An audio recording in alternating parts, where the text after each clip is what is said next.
Aujourd'hui, on va parler de notre roi Mohammed VI. Plutôt, je vais vous faire écouter ce que les gens disent de lui.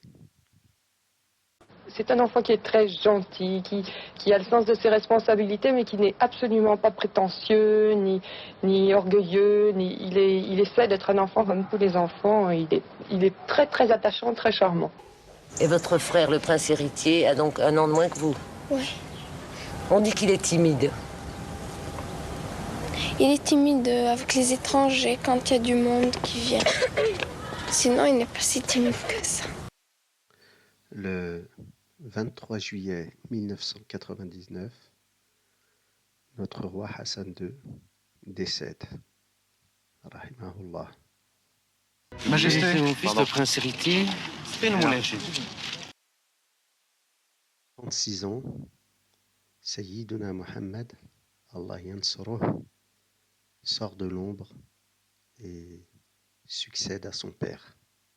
C'est un roi que l'on croise au volant de sa voiture et que les Marocains peuvent apprécier et puis même toucher, palper. C'est un roi qui enlève certains codes du protocole aussi. Très différent dans son approche. Il a été beaucoup plus actif, sans doute, sur la scène africaine, beaucoup plus présent sur le plan intérieur et extérieur que ne l'était son propre père.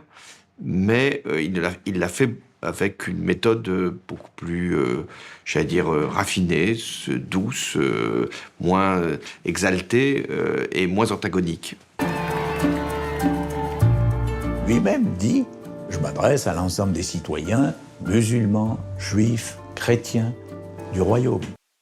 Si la vraie référence qui inspire Mohammed Sadis était plutôt son grand-père, Mohammed al-Khamis, rahimahullah.